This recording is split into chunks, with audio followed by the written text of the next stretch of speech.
Hello, everyone. My name is Brian from Unity Media Network, and this is the Monday Club, and I'm joined here with Alan and Nadine. How are you things, Alan? All good now. Dean is having a rest. I'd say he decided to reverse the revolt from week 3.5. So how's it going? Happy Monday, everyone. Um, for most people that don't know it, I'm the producer of things on Unity and the Monday Club, and Alan and Dean are usually the presenters. This week, we're going to be talking to Ali Hamou from One Human Community. Now, One Human Community is a homeless group. They provide services and food and things like that for homeless community in Cork City. So we have a few questions on that, but there's also a very personal side to it. So we'll be back with Ali right after this.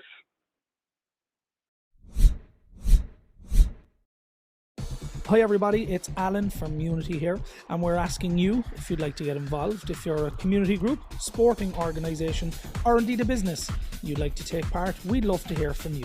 You can contact us on our usual social media platforms, of course our website unitymedianetwork.com.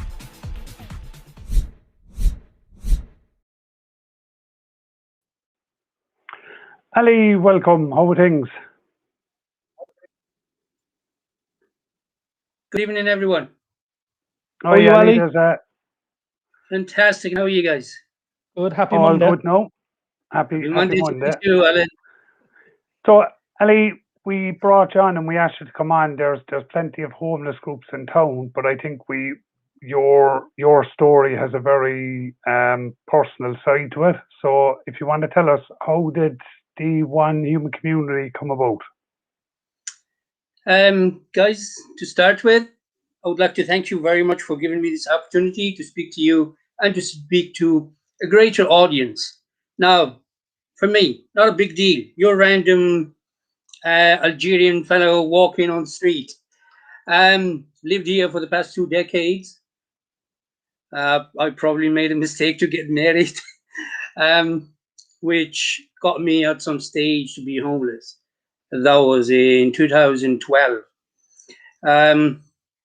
So I kind of witnessed it and learned from it firsthand.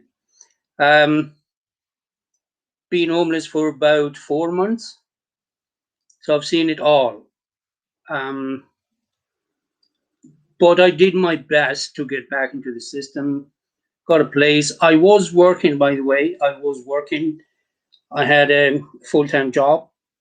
However, I couldn't go home. Married people would know what I'm saying. So after that, when I got back into the system, I got my place and all that.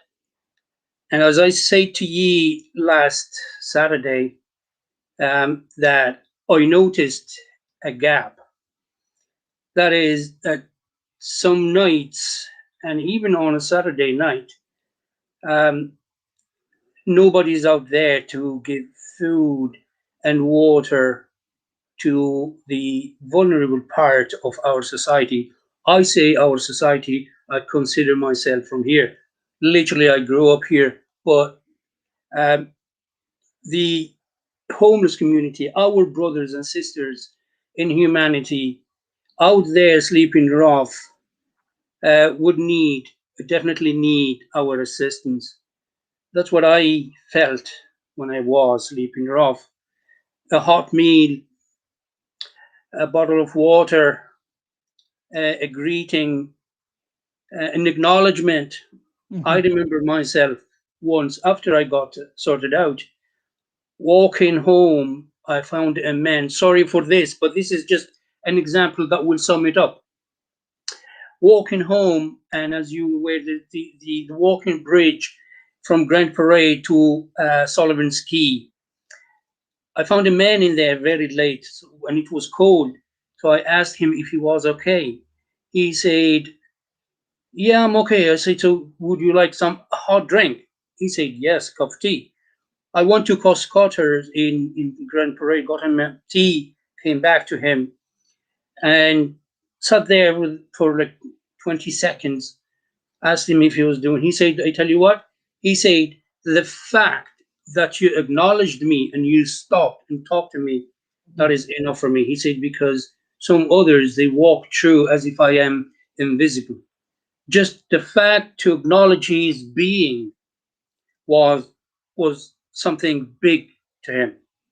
And Back to you guys. Ali, just one thing you mentioned there about the acknowledgement. Many years ago, I'd say I was about 17 or 18. A friend of mine, Brian knows him as well. We were in town and we met this man on Patrick's Bridge, and we sat down with him. Bearing in mind we were 17, 18, we were young lads. So, cutting a very long story short, we asked him about what he was looking for money for, and he was looking to get into Simon. So we walked down to Simon with him. We paid a couple of euro, whatever it was at the time, to get him shelter. That man, just what you said there, kind of brought me back. It's just the acceptance that they're acknowledged. And I think, as we can see some of the footage that Brian and myself got with you last week, the acknowledgement part of what you and your fellow volunteers are doing is fantastic. It's huge. It's huge. So you'll see some of the information that we gathered. So for those who've just joined us, we were out last Saturday with Ali and his team, and we just got a sense of what went on, what they were doing, and the interview that we did with Ali very briefly ahead of the Monday Club was up on our Facebook page. But the people and the volunteers that you have, you might just tell us some of the backgrounds of those volunteers, Ali, for people that may not be familiar with their charity. Like, what are the backgrounds of your fellow volunteers? Um, as you can see there, they're mainly foreigners, students, some who are working in here, live here. When I started, it was only normal that the very first ones who joined me would have been from my background. Um, then, little by little, others who saw us on the street kind of liked the idea and they joined us. We were like 90% non-Irish, non-nationals. Though we have a good case in there. There's one of us called Stephen Gregory. His father is American. His mother is from Cork. So he moved from America to London and then to Cork, where his mother is from. And when he saw that, he jumped on it. And ever since, he's there doing a great job. Like, he puts me to shame. So, and the Like, others mostly were students. They joined us, they saw us on Facebook, and they liked the idea. mhm, Now, there are like 4 or 5 uh, Irish men and women, and they do come for fairness sake. It's just that this year, February 2020 to now, some are kind of afraid to be exposed, so they kind of they slowed down a bit, but they were always there. You can see here, Ali, some of the Yeah, footage that Brian caught from the volunteers. So it's set up on Grand Parade every Saturday night. But one of the things that you mentioned as well when we were chatting, before the interview, was that yeah, there's other aspects to One Human Community. And I know that at the moment there's a fundraiser drive going on. Is that correct? There's a GoFundMe page set up. You might just that's give us true. a bit of background to that. Yeah. I'll talk to you about other activities we have, and then we'll get to the Mhm. fundraiser. Um, During the week, from Monday to Friday, every evening, we collect donations and we deliver them to families. Now, that doesn't mean that we do not look after homeless during the week. It depends on what we have to offer. Um, at times, we get fruits, vegetable, frozen and chilled food from shops like Lidl, Aldi, Tesco. So we'll go and deliver it to those who have cooking facilities, because it wouldn't make any sense to give such a food to a homeless. Whereas Saturday, um, because of the pandemic, we used to do Friday, Saturday, and Sunday hot food for homeless. Unfortunately, the COVID-19 kind of, crippled us in terms of volunteers and food suppliers. As I was telling you the other night, Mhm. that most of our food comes from members who cook at home and bring the food. And we done a course. This is just for if someone is interested in the health and safety. Yes, we done a course. We abide by the rules. Um, Coming back to the what you call the fundraiser there, we desperately need a van. The van you see on the video is a loan from another charity. However, it's rented.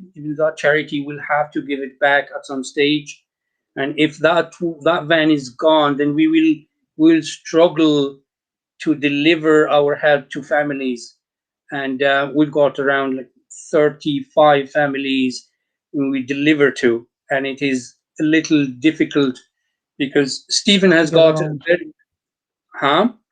No, it's. I'm just saying it will obviously be very difficult for you guys to get around. Like you're all volunteers, so you're obviously all Ex- family people as well, and people that have exactly, used their own time. exactly. But like Yeah, Brian has it on screen there, so yeah, it's relatively new. I think it's only going with the last week or Oh, so. it's yeah. created 7 days ago, and you already have 265. But even at Yeah. that, I think you know what I mean. You could get the message out there a bit more, because I think that's definitely valuable resource, especially with the homeless in Cork City. Thank you Yeah, very much. and after the broadcast is you can share this and people can watch it back as well, so you Cool. can spread the word. Um, Ali, I'll just talk to you about the 35 families that you mentioned that you help, that you Yes, support. Um, yes. I know you mentioned the word foreigners, and even on the night, and my immediate reaction was, well, why does that matter? But it matters because people will automatically think now that you're servicing people that are not Irish. Can you just clarify that for us, or for people who might not know um, who you actually help? Right. Um, the people we serve are the your random homeless you meet on the street. There are some foreigners. There's some Eastern Europeans. There are some Africans, but mostly are locals. Um, I'm not going to go into details. Maybe No, just not not at all. to No. expose these people, but yeah, we like the fact that we're foreigners doesn't mean much. Is just that we're human, because what we do is we serve our brothers and sisters in humanity. To us, it doesn't matter whether they're local or not. Uh, our motto is one human community. It's about humanity. So whoever needs help, and I can guarantee you, and I know them one by one, some are not on the street. They're not even in Simon or St. Vincent or anywhere else. Some have places. Some are living in B&Bs and hostels. They still come to us. They still get a hot meal. And at times, we even give them, if you can see now, there is a stall there at the back, and there's Mm. some crates in there. So in there, there are like fruits and vegetables and stuff that can be cooked. Um, the the the fact that the majority in here are foreigners, I think, is just that it's easy for a foreigner to kind of hang out with a foreigner. Birds of a feather flock together. Together, yeah, That's yeah. one thing. The second thing, at times, and this is Cork. Corkonians have an accent. It at times is difficult for a foreigner to work with an Irish. It's really difficult to communicate. Well, I have As a you can, nephew, and It's a I language find it barrier. very hard. Like my yes, nephew, I find it hard to communicate sometimes with my nephew when he's in Cork. So I can feel your pain on that. Um, I think as well, Ali, that the generosity that you're giving of your time is fantastic. But the people who are donating maybe some of the food, as you mentioned, that are being prepared at home, But is there local businesses that are involved in this as well, Ali? Yes, correct. Spot on there, Alan. As I always say, put the credit where credit is due. The very first one that needs to be mentioned is a takeaway called Lavish in Washington Street. The man has been giving us food. He gives us between 15 to 20 kebabs, hot meals, every Saturday for free. And he has been consistent for the last, what, 2 years. I know the place actually. It's Yeah, lovely. I've eaten in there a few times. Yeah. the owner is amazing. Like a number of times I suggested that we chip in a little, and he said no, go away. They like during the pandemic, he was giving us food, and he had a time. I think it was between 3 and 6 in the afternoon that he was actually um, giving food to whoever who comes in. In addition to that, he was delivering food to hospitals. That's the one there, Brian. Thank you very much. Yeah, just So to point out, they're on Just Eat for anybody that is yes, watching, and I've eaten yeah, their food, and it's absolutely gorgeous. amazing, amazing. Brian does love his food, to be fair. I love So my food. You see, the he minute you loves said his So do food. I. lavish, So I do I. just thought straight away I need a Straight kebab onto the now or website. something like that. Anyway, Um, We're brothers. so We're brothers there. it's just about acknowledging the people, that are Yes. Yeah. helping you out as well. But I think Yes. one of the big problems that every charity has faced this year is fundraisers. So Fundraiser. some charities do, some charities don't do annual fundraisers. They just go on donations on its own. But what do you see the problems, Ali, facing all charities for the coming year? Well, this year, as you know, lots of people lost their jobs. I mean, you don't expect people who lost their jobs to donate the same way they were when they had jobs. So it was a difficult year for everyone, whether at the individual level or business level. Um, Even I think the government is struggling. So yes, look, we rely on people's help, whether it is financial or food, 100% on Mhm. people's generosity.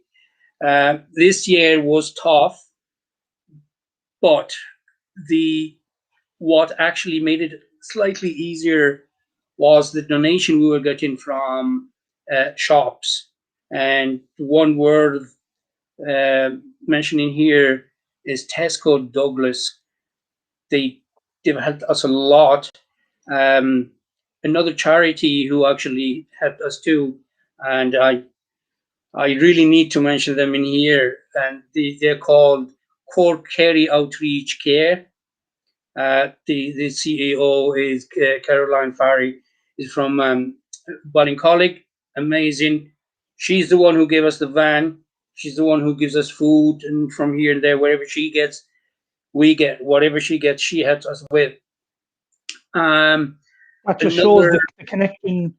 That just shows, Ali, the connection within Cork. Really, yes, regardless of which charity your organisation are involved in, everybody is crossing each other to ensure that nobody is without. But I might just ask you, Ali, do you get any funding from local government or central government? none whatsoever. First of all, it's because our group is an uncorporated group, so we are a branch of Human Appeal Ireland and Human Appeal International. Unfortunately, nothing comes this side because they have to take care of their own problems in Dublin. They've got a lot of people to help in there. So, and we're not into that. Mostly, what we look for is just hot meals to deliver them, and that's it. We Okay, don't need to spend any money really because we don't go and buy things, except with exactly. some of the takeaways. They would want kind of contribution, so it would be like somewhere. €2 to €3 a meal, and so we will get say 10 meals, and that's it. But that's every now and then. That's say, and second thing is we're all professionals in that group. We've got doctors, we've got engineers, we we can afford to buy kind of say few meals a week. Hmm. So Yeah, of course. it's not a big deal. We have a comment just come in there, Ali. As you can see, if, for those who are just joining, you'll see footage that Brian recorded last week when we went and we met you. But Don O'Sullivan has just put a comment in there, Brian, if you want to bring that in and read that out. So from Don O'Sullivan, the guys at Lavish are doing a tremendous job. When I see what they do for the food runs and the homeless, is truly spectacular. Keep up the good work, Ali. So that's Don O'Sullivan. He's from Thanks, group Don. Impact Our Community. Yeah, it's like the one thing I found, and I actually enjoyed our conversation, Ali. Like how I first came about was I was collecting my daughter from work, and I had my other daughter. We were just passing, and we saw, and I spoke to one of your volunteers. So I'd never came across your charity before or the work that you guys do. But the one thing I enjoyed when we were walking with you, the volunteers, they're very happy people. And I spoke to one of them, and I know we'll have interviews maybe next week. You're dealing with a very serious issue, and you're dealing with people who are in a very difficult position. But every one of you come and you're bringing happiness and joy to the people you help. And I thought that was very, very nice touch from what we saw, anyway, myself and Brian. True, and what our first thing is to serve those people, and to break the ice. There's nothing better than breaking bread. That's what I learned in here from the kindness of your brethren, Irish men and women. We also have another group, and they are the members of the group, which is called Sacred Lives. They are members from One Human Community and others. What we do, if during our run or during the week we meet someone who is vulnerable, who has some Mhm. suicidal ideas, so we kind of approach them and try to help them however we can. So we have good few successful stories. We help some go to rehab. We help some go to college. We help some get jobs. We help some get apartments. Um, we are doing it, though we're not professionals. But what we do is we we approach professionals and tell them about the case, because these men, women whom are in these situation, homeless, and at time they're going through some hard time and depression. They Yeah. don't like they like to keep their case in secret, and they don't want to be exposed. So That's understandable. I think that that situation arises. What we might do is we just take a short Take a break, break. and we'll come back, and I'll pick up on that point that you just made there. no bother.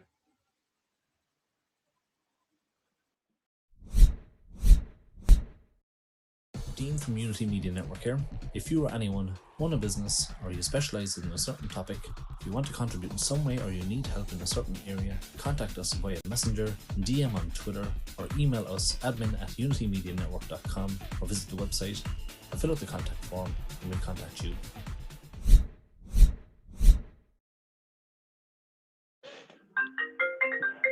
So I don't know who. I think I'll do a Roy Keane. Whose phone is that? It's gone off. The second time it's gone off now. Yeah. That's the lads ringing me because they know I'm doing this now, so they're probably only ringing me to annoy me. Yeah, and as Roy Keane says, are you going to put it on silent? So Ali, just the point you mentioned there, I'd like to bring it back to it. So you said that you're not professionals, but you're helping to facilitate somebody who is professional who might use your service and they might need guidance. So for those who may be watching, who may need One Human Community in some way or some format, or who know somebody that would benefit from One Human Community getting in contact with them, what can people expect when they come to use some of the services that you have? Right. Okay. The very first thing that we get is some love and care and understanding. You see, as I was telling you, I went through it, so I would know what the person is going. Not woman, not so much. I can't uh, um, pretend to know much. But for a man, when he comes to me, I'll talk to him and let him talk. I don't ask questions. I don't even try to be in his shoes because only he knows his situation and only he will let me in or keep me out. So whoever comes to us will definitely be helped. If he wants help, he will get help in anything he's looking for, from accommodation to food to clothes to uh, whatever, and especially those with uh, mental issues and all that. We have kind of contacts to send them to. Um, we have some people with experience, but they're out there with us because they can't. They've got issues. They've got families and all that to look after. Sure. So what we do, we are the first contact. We talk to them, and then we pass them on to a person who would know. Now, we helped many girls to get into Edel House, to get into other places where they will be safe, and we helped them get uh, get to talk to someone whom would understand them better and guide them. So yeah, so literally, whoever approaches us will find that compassion, love, and respect, and we Is do not key. look down on anyone because we do it for the love of it. Um, Yeah, well, it's you have that experience as you've kindly shared with us. yeah, Um, I think that the experience that you've gained from a personal aspect can only help to a certain level, and you're right in saying that every person's situation is different. But the Even main thing is that you're there for people that they can reach out. And as you said, Ali, there's lots of charities in Cork and in Ireland that are dealing with homelessness and trying to help. So you're a very, very important cog in the wheel of doing some fantastic work for the people that are living in Cork. thank I you. think I think even on that point, now as I said, walk a mile in my shoes. The saying is so true. You know, and not saying that, not to take away from any of the work that anybody else is doing for homelessness, but it's to be able to see it from both sides. So even from a point of view of giving to the homeless, you can also give advice to others on what homeless people may be experiencing. That it's not always just drug addiction or alcohol. Some people just want help. Not everybody is a druggie or an addict or an alcoholic that are on the streets. I'll give you an example. About Yeah. about 8 months ago, mid 2020, a man approached us and needed help. We talked to the man, normal man, as I'm talking to ye. It was no drinking, no drugs, and then I was like, "So tell us your story." So he said, "I am social worker," and I was like, "Okay." So he thought I kind of didn't believe him or something. I said, "That's all right. Just talk away if you want to." He said there was a fire in his apartment, and then there he was, homeless. That's why I told you in the beginning that any one of us could be homeless anytime. 100%. So Yeah. Yeah, the man was doing well. Like the following day, He was homeless, just like that. It happened. Yeah, I it's baffling that the people think that, Ali, though, isn't it? Like, you obviously come across it more than most that are not involved in any charity, but like, the stigma would always has been, and I know when I was growing up, and Brian, the word was a wino. Okay, you use the word wino. That's a wino. That's generations ago now, because there's proof that some people are sleeping rough or are homeless and they're sleeping on a friend's couch or something, and they're holding down and they're sustaining jobs. Yes. They're Yeah. not in the systems because they're technically taxpayers. They're not, and I think an awful lot of homelessness as well is something that needs to be done. It's the same. I compare it to even mental health. You know, sometimes the person looking at the homeless man feels shame, so the only thing they need to do, or they think they can do, is turn away. If they don't see it, it doesn't exist. Okay. And even, as you said, the stigma now about it, you know, just people on the streets, it's, oh, he must be a wino, so he wants to be there, or he must be a drug addict and he wants to be there, and nobody wants to be there. And as you said, it's the stigma, the shame, and the mentality that it will never happen to me, when it is so easy. And Ali, when it happened to you, what steps did you take when you were homeless? So what did you do at that time? What was that experience like for you? Yeah. Before I jump to that, just following up to Brian's idea there, that it's not that those people want to be there, but you know, something pushed them to that. And Alan, you said that, so was it Alan O'Brien said some still kept to having their jobs, but they were still on the street. Yeah.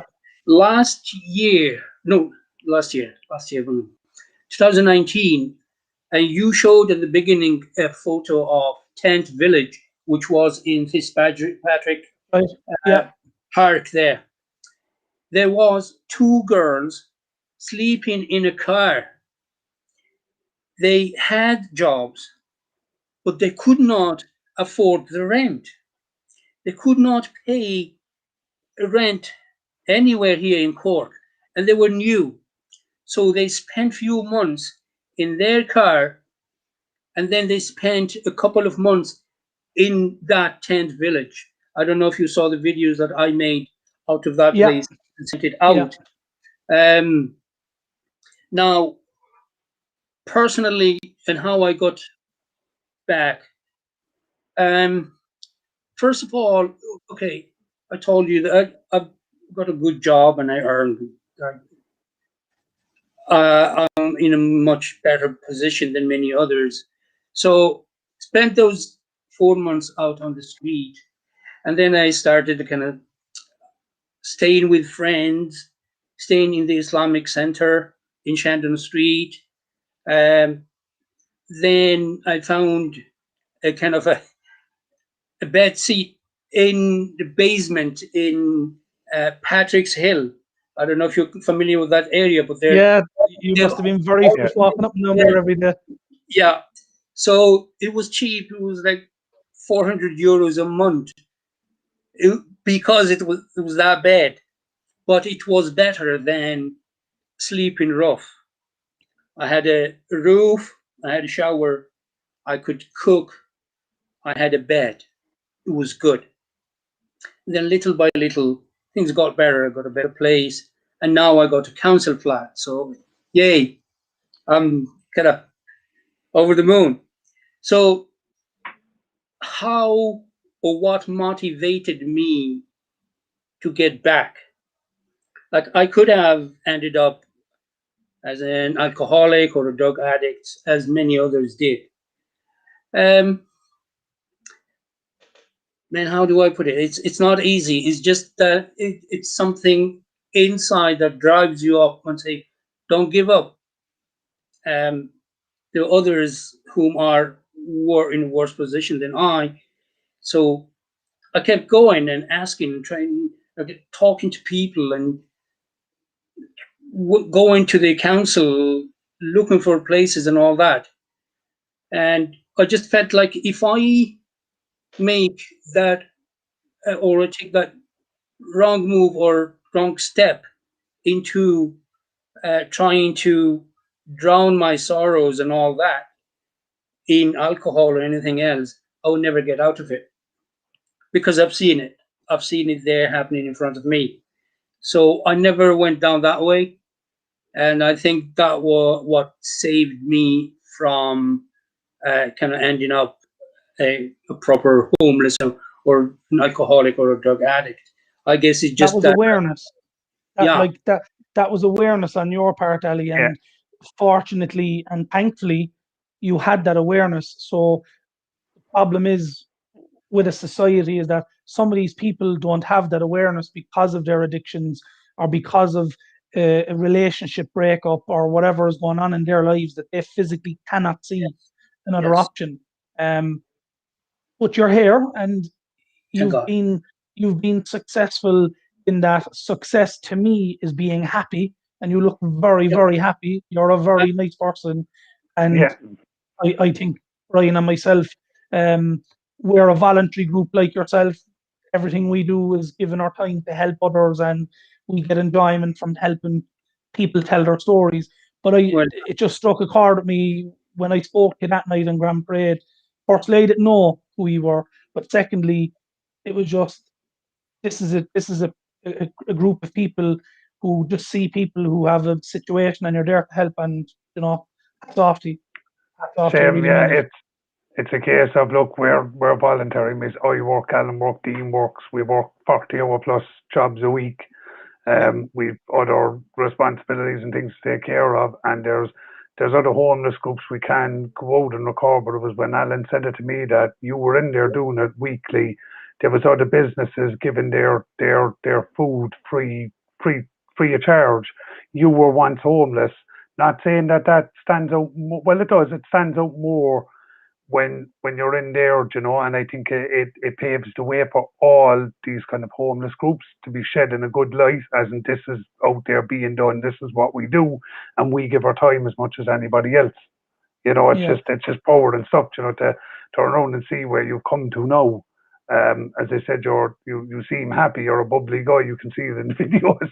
It's like nothing phases you. So the only way for you no, once you hit the rock bottom was up, and that's the way you thought. yep. Um, I learned one thing. You want to be happy, make people happy around you. 100%. Yeah, it's I contagious. agree. I That- agree. Yeah, Um, love, it's respect just for worth others. mentioning. It's worth mentioning, Ali, as well, for other charities that are out there. Doesn't have to be homeless related. There are charities there that you can give your time. If it's 1 hour a week, Yeah, pick a charity that you can help with. And you rightly said, Ali, about people's job losses.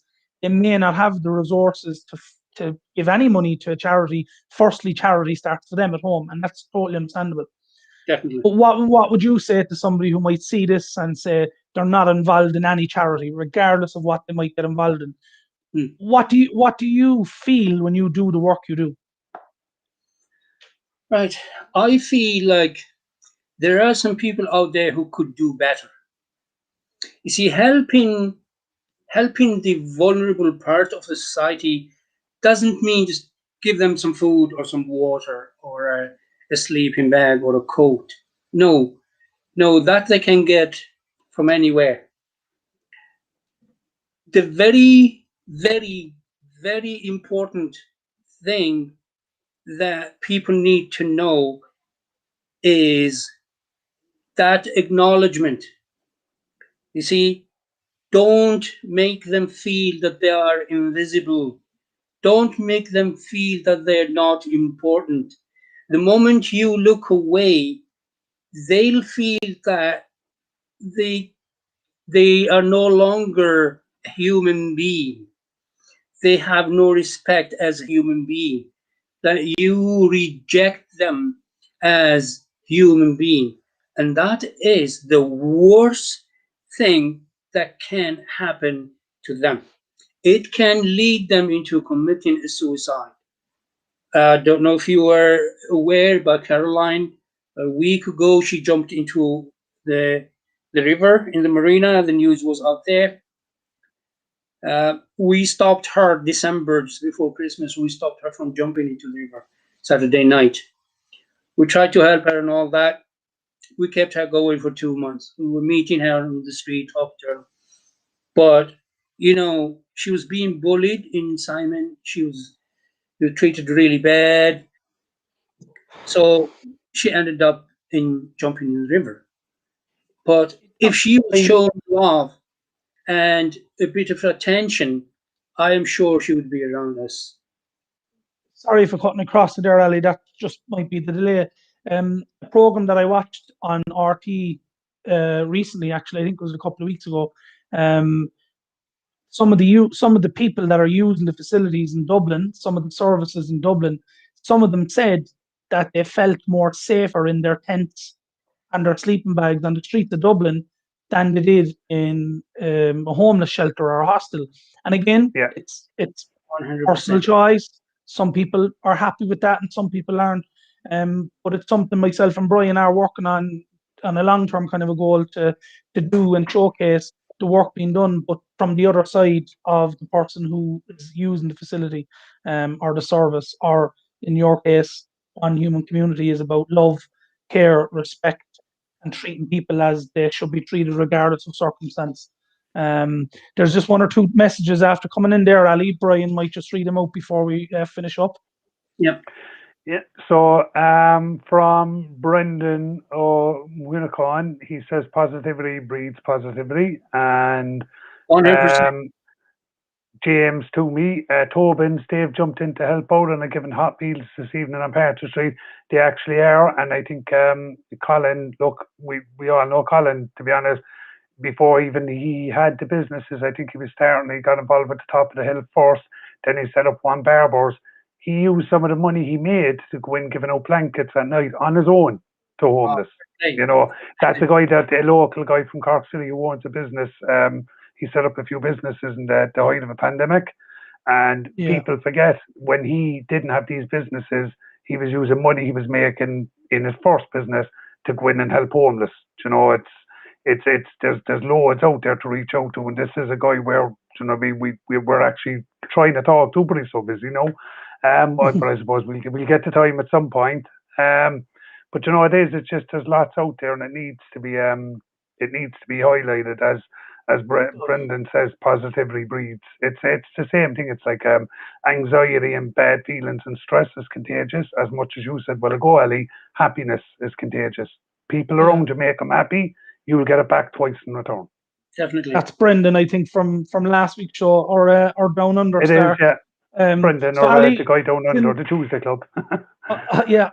Ali, I think the next time we talk, I'm hoping my hair is better. I'm hoping that we can get to a barber's. And I really enjoyed the conversation. And I mean that, like, thank you very much. The jobs that you and your fellow volunteers are doing, from people like us who don't volunteer in these charities, thank you for all the work that you're doing. Thank you to all of the charities that are in Cork and beyond that are helping people in any way, shape or form. But I would say when this video is over, just like and share it, folks. Spread the word of what One Human Community does. And there's other charities out there as well that will also benefit from it by if one person does one thing in 1 week to help somebody who's in need and it doesn't cost you money. That's a good deed well done. True. Yeah. So even on that point, I know as Alan said, we're not here to make the reason we do this isn't to make your real time pass easier in restrictions or to give you a laugh or a giggle, when sometimes it is about that. But the reason we done this is because we want to get a message out there that these services, these people, this downside or dark side to Cork City is still happening, even in lockdown, and it's probably worse for a lot of people. It hasn't gone away, so we need to highlight that. So even if one person views it, it doesn't matter. It's one person that knows that this is still happening. So you might be at home with your PlayStation and your Netflix and your 10 iPads and your multiple choices, but there's people out there who are probably in a worse situation now than what they were before this lockdown. So there's always somebody worse off. True. Very true. So Ali, we leave the last statement yourself. If you'd like to use this opportunity, I suppose, to give out a plug for how people might like to get involved, and obviously maybe to thank some of your fellow volunteers as well who are giving of their time. So the floor is yours. Yes.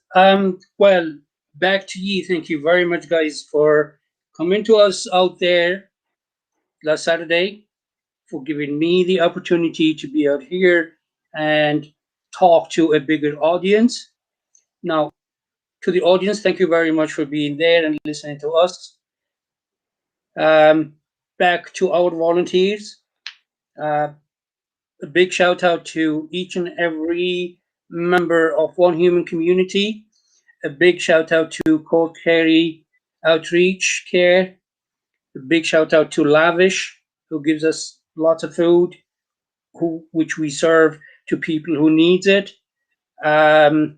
Speedo, Alibaba in Washington Street, and many others. Now, to the audience, whoever is watching this, whether it's now or later on, do not belittle an action. Just do not think that there is not much you can do. Every little thing, like Tesco says, every little helps. Mountains are made of sand, right? Or they say pebbles. Just do it and encourage others to do the same. And then it will be, like the domino effect. You encourage one, and one encourage one, and one helps one, and no one is left behind. See the people out there, see them as human beings. And even if it's just a greeting or a smile, just ask him if he or she needs something. They may not need it. They may say, oh, no, thank you. But by you doing that, something is happening right here. They'll feel that, wow, we're visible. People do care about us. So they will not go and probably try to end their lives. Bottom line, love one another. That's it. Well said, Ali. Thanks very much indeed for your time again. And we're going to leave on a lighter note. So we have this tradition. So we have to do the winning streak wave. So as Brian is going to finish us out with a video, we have to do the cheesy wave of the thing. So Brian, start a candle. It's it's a small little wave. So Ali, thanks you very much. Just won 100 grand in an air. Yeah, and then give a wave. So well done. Thanks, Ali. Thanks, Brian. So we'll do the wave now. Thank you. You can stay on the line there when we're gone live. Okay. Go on, play it. Hi everybody, it's Alan from Unity here, and we're asking you if you'd like to get involved. If you're a community group, sporting organisation, or indeed a business you'd like to take part, we'd love to hear from you. You can contact us on our usual social media platforms, of course our website unitymedianetwork.com.